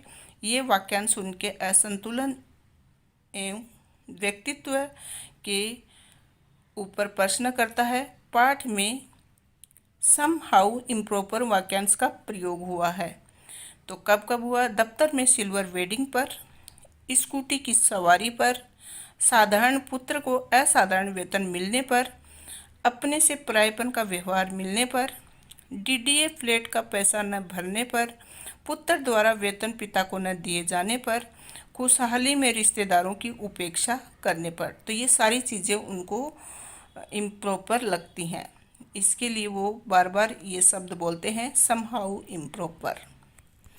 चलिए फिर अगला है पत्नी के आधुनिक बनने पर, कि पत्नी एकदम मॉडर्न ज़माने की दिख रही है, ये भी उनको जम नहीं रहा, उनके मन को सूट नहीं हो रहा है। ये शादी के संबंध में बेटी के निर्णय पर, घर में सिल्वर वेडिंग पार्टी पर, केक काटने की विदेशी परंपरा पर, ये सब उनको, ये सारे कार्य उनको अटपटे से लगते हैं।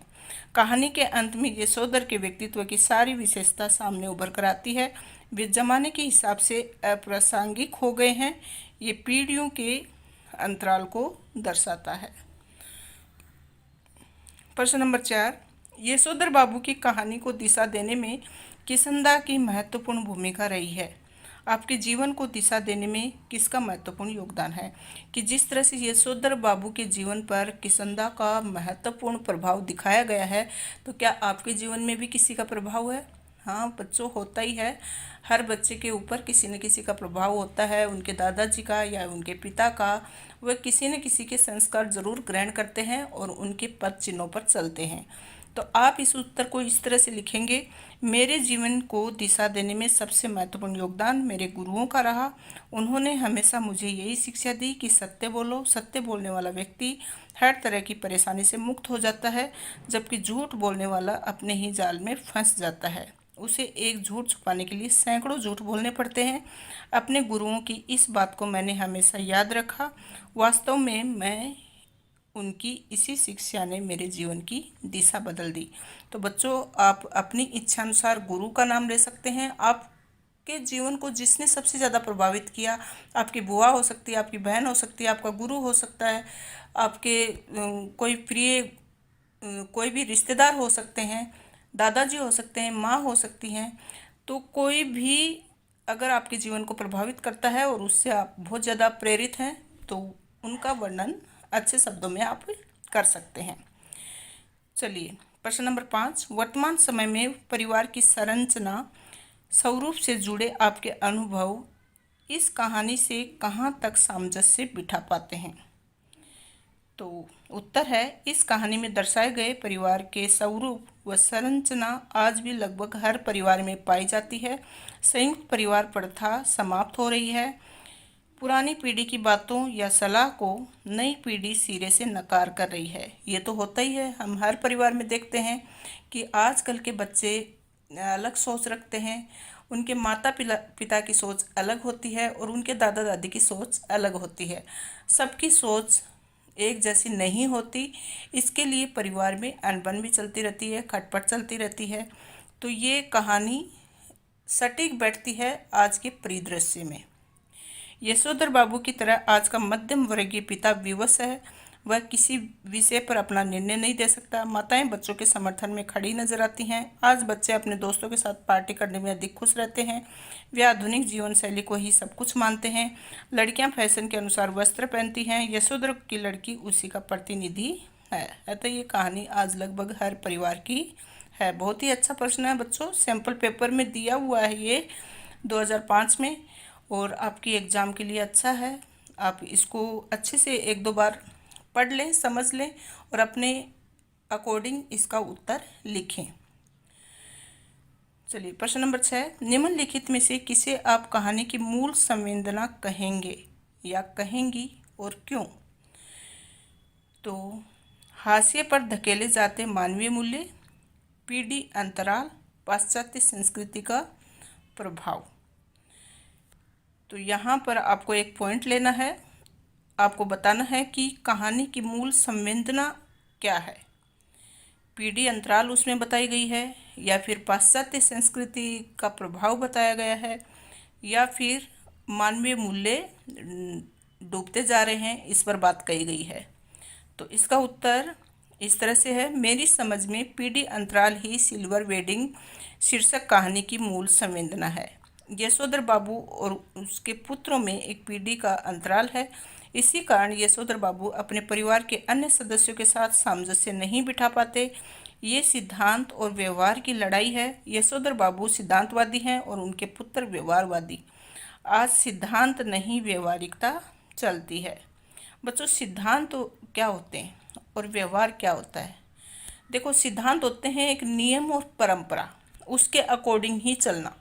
और व्यवहार होता है कि जैसा आज का माहौल है, आज का वातावरण है, आज समय की जो मांग है, उसके अनुसार अपने आप को परिवर्तित करना। तो जो यशोधर बाबू हैं वो तो सिद्धांतवादी हैं, मतलब सिद्धांतों पर चलने वाले, नियमों पर चलने वाले।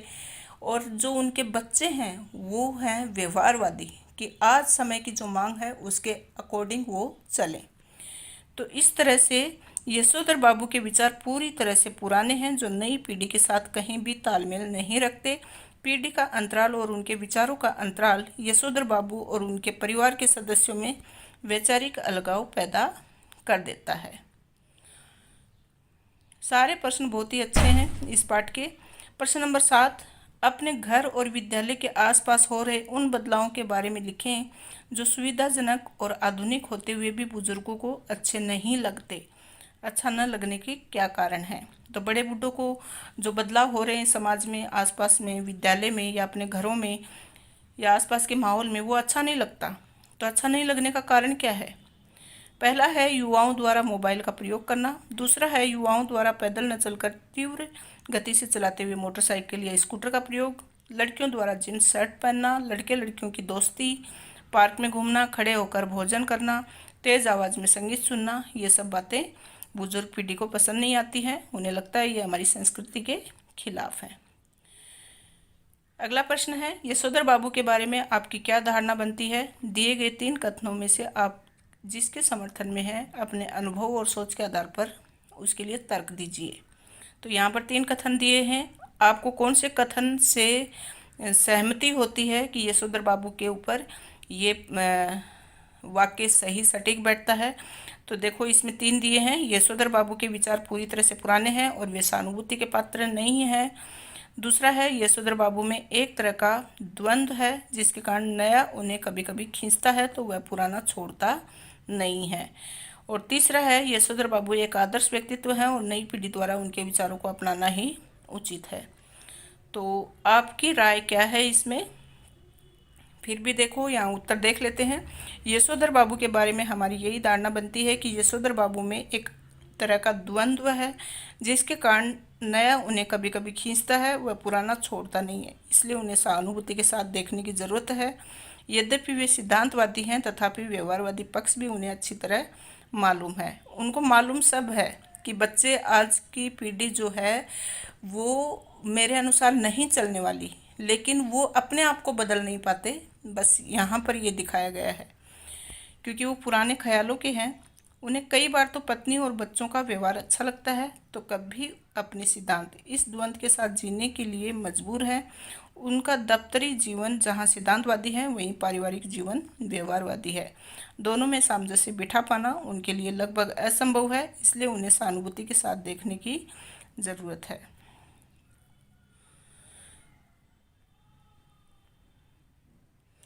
किशनदा का बुढ़ापा सुखी क्यों नहीं रहा? उत्तर है, किशनदा का बुढ़ापा सुखी नहीं रहा। उनके तमाम साथियों ने हौज खास, ग्रीन पार्क, कैलाश, कहीं न कहीं ज़मीन ली, मकान बनवाया, लेकिन उन्हें कभी इस ओर ध्यान नहीं दिया। रिटायर होने के 6 महीने बाद जब उन्हें क्वार्टर खाली करना पड़ा तब उनके द्वारा उपकृत लोगों में से एक ने भी उन्हें अपने यहाँ रखने की पेशकश नहीं की। स्वयं यशोधर बाबू उनके सामने ऐसा कोई प्रस्ताव नहीं रख पाए क्योंकि उस समय तक उनकी शादी हो चुकी थी और उनके 2 कमरों के क्वार्टर में 3 परिवार रहा करते थे। किशनदा कुछ साल राजेंद्र नगर में किराए का क्वार्टर लेकर रहे, फिर अपने गांव लौट गए जहां साल भर बाद उनकी मृत्यु हो गई। विचित्र बात यह है कि उन्हें कोई भी बीमारी नहीं हुई, बस रिटायर होने के बाद मुरझाते सूखते ही चले गए। अकेलेपन ने उनके अंदर की जीवन शक्ति को समाप्त कर दिया।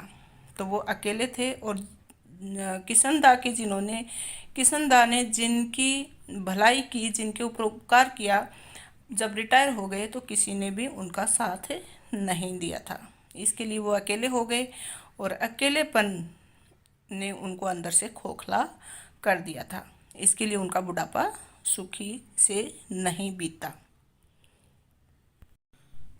अगला प्रश्न है बच्चों, गीता की महिमा सुनते सुनते, जनार्दन शब्द सुनते ही यशोधर पंत क्या सोचने लगते हैं? तो उत्तर है, गीता की महिमा सुनते सुनते अचानक यशोधर पंत के कानों में जनार्दन शब्द सुनाई पड़ा।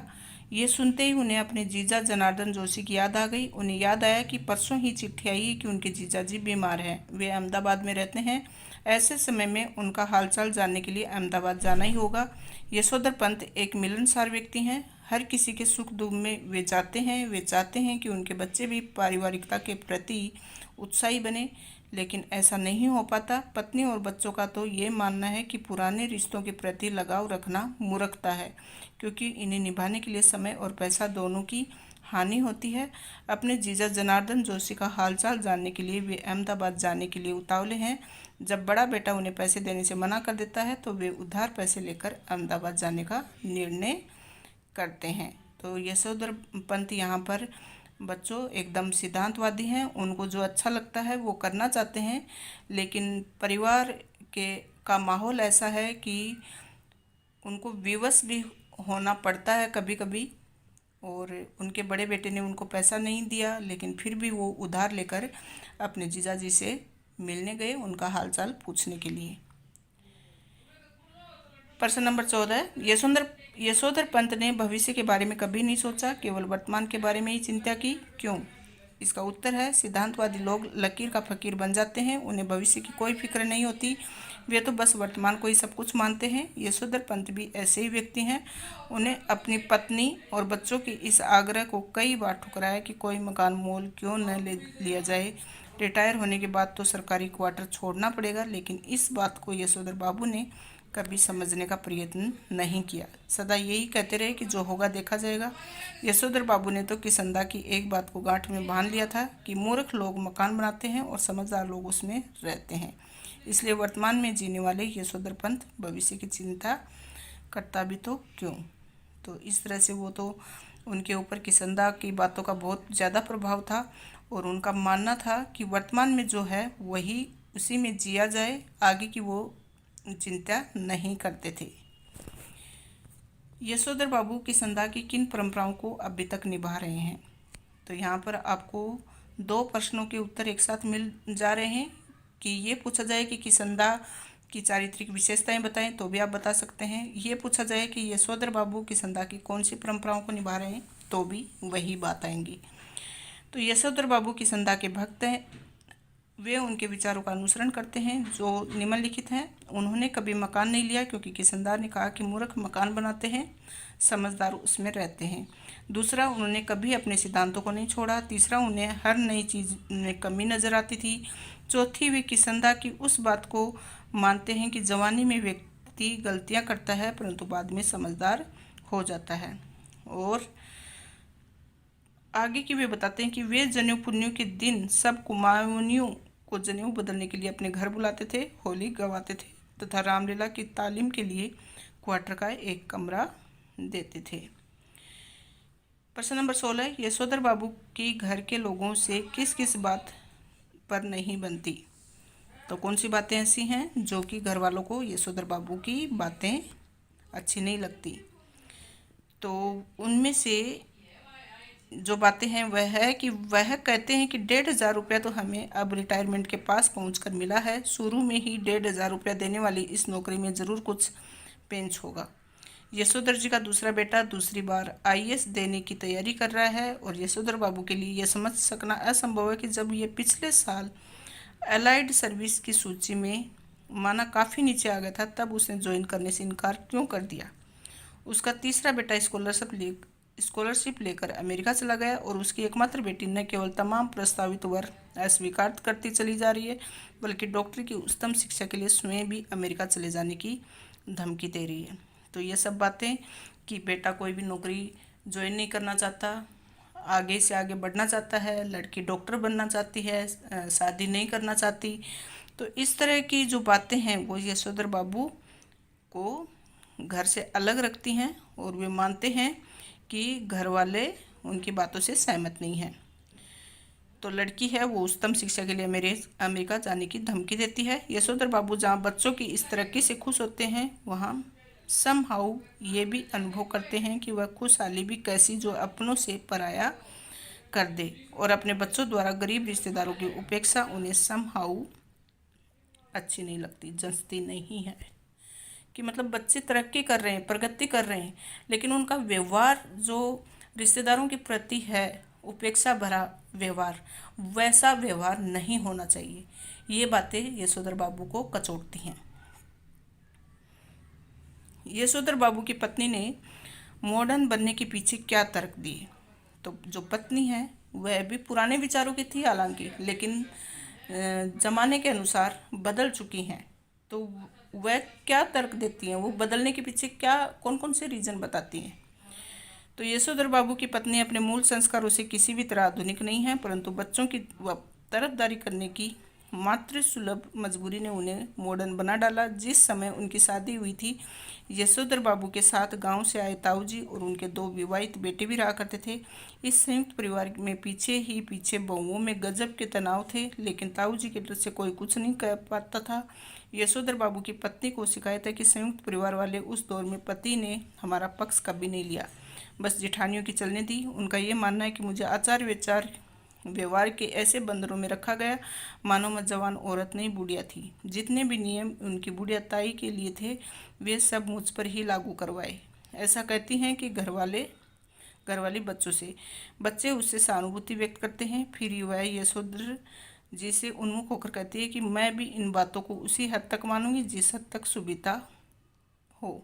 अब मेरे कहने से वह सब ढोंग ढकोसला हो नहीं सकता, क्योंकि वह मॉडर्न बनने के पीछे ये तर्क देती है कि मुझे हमेशा जॉइंट फैमिली में रखा और मेरे ऊपर सब बंधन लादे गए, और आज मैं कम से कम अपने बेटे बहू के साथ ये ऐसा नहीं करने दूंगी जो कि सही नहीं है। जो मुझे सही लगता है वही मैं करूंगी। प्रश्न नंबर 18, कहानी के आधार पर सिद्ध कीजिए कि यशोधर बाबू का व्यक्तित्व किसंदा के पूर्ण प्रभाव से विकसित हुआ था। ये हम पहले ही चर्चा कर चुके हैं। इस प्रश्न को ऐसे भी पूछा जा सकता है कि सिल्वर वेडिंग के आधार पर ये बताइए कि यशोधर बाबू किसंदा को अपना आदर्श क्यों मानते थे। तो इस कहानी में यशोधर बाबू किसंदा के मानस पुत्र लगते हैं। उनका व्यक्तित्व किसंदा की प्रतिछाया है। कम उम्र में यशोधर पहाड़ से दिल्ली आ गए थे। किसंदा ने उन्हें आश्रय दिया, उन्हें सरकारी विभाग में नौकरी दिलवाई। इस तरह जीवन में महत्वपूर्ण योगदान करने वाले व्यक्ति से प्रभावित होना स्वाभाविक है। फिर कुछ कारण थे, ऑफिस में सहयोगियों के साथ संबंध, सुबह सैर करने की आदत, पहनने ओढ़ने का तरीका, किराए के मकान में रहना, आदर्श बातें करना, किसी बात को कहकर मुस्कुराना, सेवानिवृत्ति मतलब रिटायरमेंट के बाद गाँव जाने की बात कहना। ये सारी बातें ऐसी हैं कि जो कि किसंदा से मैच होती हैं। नेक्स्ट प्रश्न है बच्चों, जो कि बार बार एग्जाम में पूछा हुआ है। सिल्वर वेडिंग कहानी का प्रमुख पात्र वर्तमान में रहता है किंतु अतीत को आदर्श मानता है। तो सिल्वर वेडिंग कहानी का प्रमुख पात्र कौन है? यशोधर बाबू। तो रहता तो वर्तमान में है लेकिन पुरानी चीज़ों को मानता है। इससे उसके व्यवहार में क्या क्या विरोधाभास दिखाई पड़ता है। तो कौन कौन सी अंतर्द्वंद की बातें हमें दिखाई देती हैं वो यहाँ पर आपको उदाहरण के साथ बतानी है। तो इसी प्रश्न को 3-4 तरीके से पूछा जा सकता है कि यशोधर बाबू की चारित्रिक विशेषताओं बताओ, फिर वो 2 पहलुओं में जीते हैं वो उदाहरण सहित स्पष्ट करो। ठीक है, तो देखते हैं इसका उत्तर।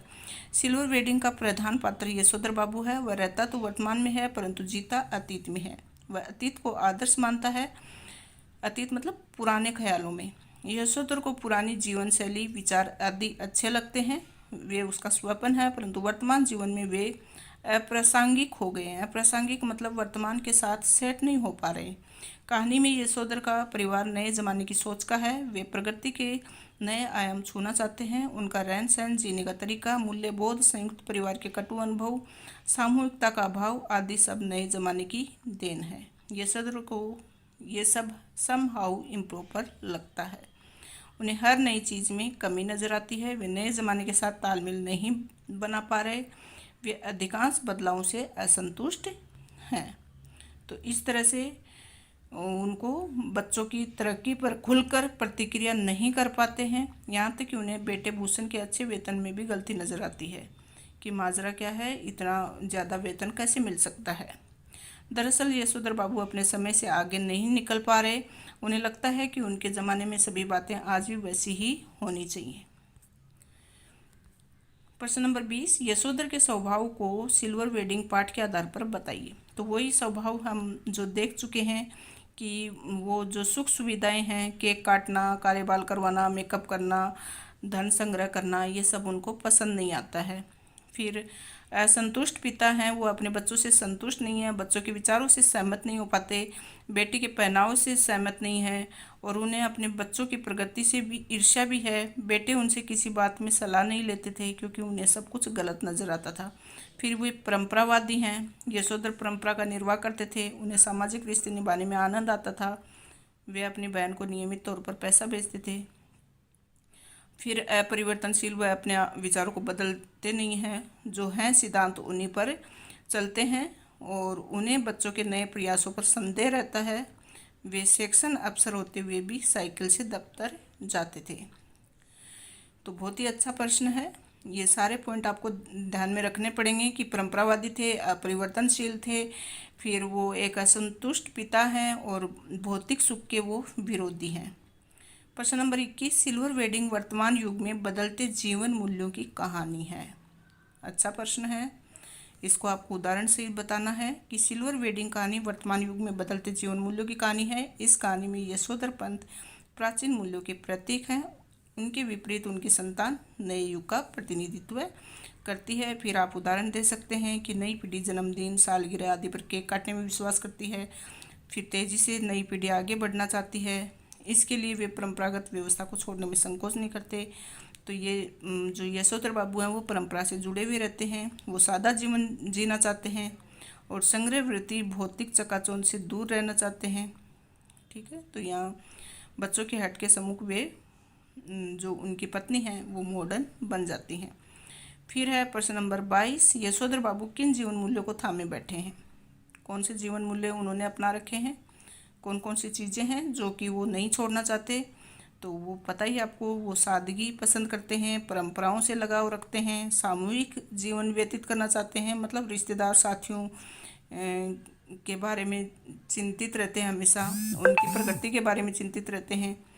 फिर दूसरा है त्वचा की भावना यहाँ पर बताई है, मतलब त्याग की भावना बताई है यहाँ पर कि हमेशा त्याग करना चाहते हैं।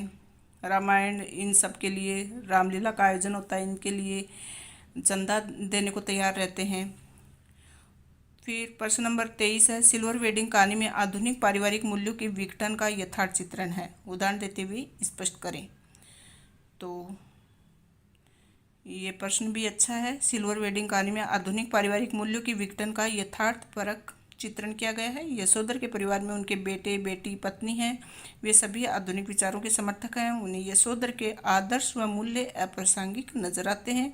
बड़ा बेटा भूषण एक प्राइवेट कंपनी में अच्छा वेतन पाता है, दूसरा आईएएस की तैयारी कर रहा है, तीसरा बेटा छात्रवृत्ति लेकर अमेरिका चला गया और बेटी अपनी मर्जी से शादी करना चाहती है। तो दूसरी तरफ जो ये यशोधर बाबू है वो रामलीला करवाने का मन बनाते हैं, रिश्तेदारों के मोह में हैं, सादगीपूर्ण जीवन जीते हैं, नीरस जीवन से दूर रहना चाहते हैं। कई जगह वे संतान की प्रगति से ईर्ष्या करते हुए दिखाई देते हैं। इन सब कारणों से परिवार में उन्हें कोई तवज्जो नहीं देता। अगला प्रश्न है बच्चों, यशोधर बाबू एक आदर्श व्यक्तित्व है, नई पीढ़ी द्वारा उनके विचारों को अपनाना ही उचित है। इस कथन के पक्ष विपक्ष में आप अपने विचार प्रस्तुत कीजिए कि इस कथन के पक्ष में हैं या आप विपक्ष में हैं। क्या आप उनको एक आदर्श व्यक्तित्व समझते हैं? क्या उनके विचारों को आप अपने जीवन में अपनाना चाहते हैं या फिर उनको आप गलत समझते हैं? तो उत्तर है, यशोधर बाबू अपने जीवन दर्शन के कारण पुरानी परंपराओं के व्यक्ति नजर आते हैं। वे जीवन भर अपने सिद्धांतों का पालन करते हैं। उनके व्यक्तित्व पर किसंदा का प्रभाव है। यशोधर बाबू ने अपने पद के हिसाब से जीवन जिया। वे सहकर्मियों के साथ मधुर संबंध भी रखते हैं, बीमार जीजा को देखने जाने के बारे में सोचते हैं और अपनी बहन को नियमित तौर पर पैसा भेजते हैं। वे अपने घर में कुमाऊनी परंपरा से संबंधित आयोजन सालों साल तक करवाते रहे। उनकी इच्छा थी कि समाज में उन्हें सम्मानित व्यक्ति समझा जाए। तो इस तरह से नई पीढ़ी को उनके जीवन के प्रमुख तत्वों को आत्मसात करना चाहिए, मतलब जो उनकी अच्छी बातें हैं वो नई पीढ़ी को जरूर ग्रहण करनी चाहिए। बच्चों, अंतिम प्रश्न है, यशोधर बाबू चाहते हैं कि उन्हें समाज का सम्मानित बुजुर्ग माना जाए, लेकिन जब समाज ही न हो तो ये पद उन्हें क्यों मिले? तो यशोधर बाबू का ऐसा चाहना क्या उचित है? तो आपकी सोच इस बारे में क्या कहती है? उत्तर है, यशोधर का स्वयं को सम्मानित करवाने की चाह उचित है।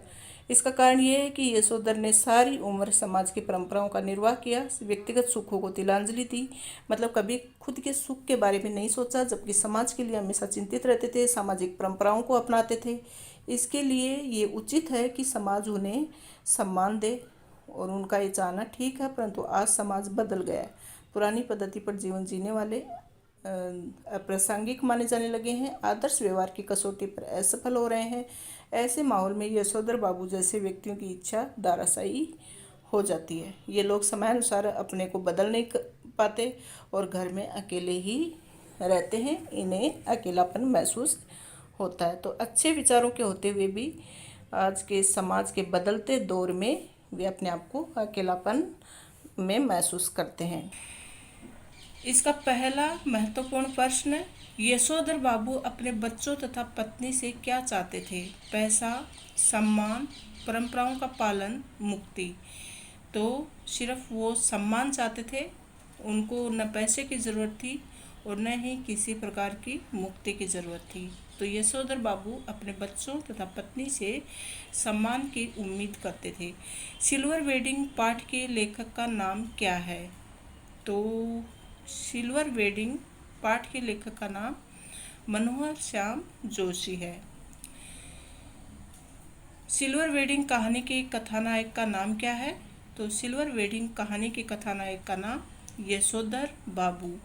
यशोधर बाबू आप किसको अपना आदर्श मानते थे? यशोधर बाबू किशनदा मतलब उनके भाई थे, उनको अपना आदर्श मानते थे।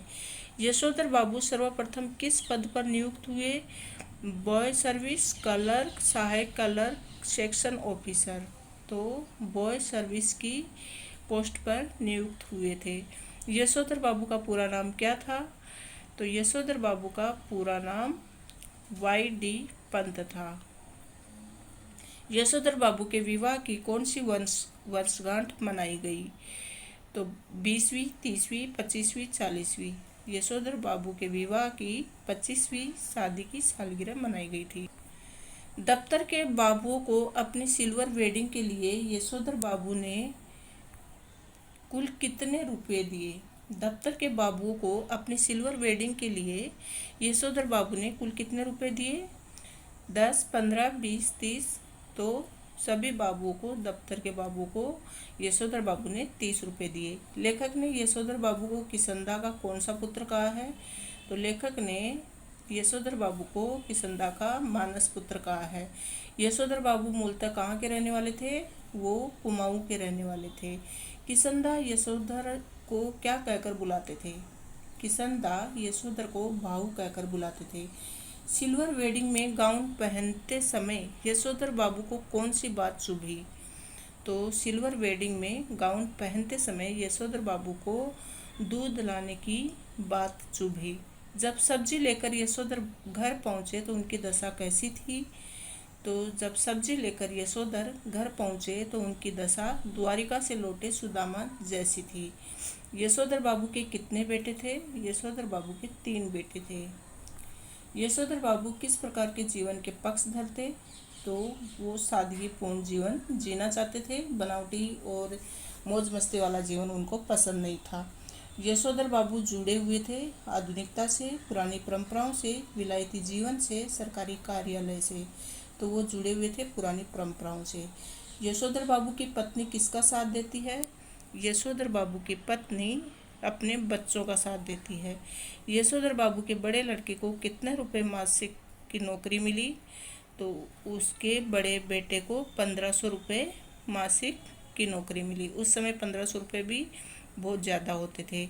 यशोधर बाबू का अपने बच्चों के प्रति कैसा व्यवहार था? यशोधर बाबू का अपने बच्चों के प्रति अलगाव भरा व्यवहार था। यशोधर बाबू के क्वार्टर में कितने कमरे थे? उनके क्वार्टर में 2 कमरे थे। सिल्वर वेडिंग पर भूषण ने अपने पिता को क्या उपहार दिया? सिल्वर वेडिंग में पर भूषण ने अपने पिता को ऊनी ड्रेसिंग गाउन उपहार में दिया। थैंक यू स्टूडेंट्स वीडियो को देखने के लिए, और कैसा लगा कमेंट बॉक्स में अवश्य लिखें। अधिक से अधिक शेयर करें, लाइक करें, चैनल को सब्सक्राइब कर लें ताकि आगे आने वाली वीडियो भी आपको समय समय पर मिलते रहें। Thank you so much.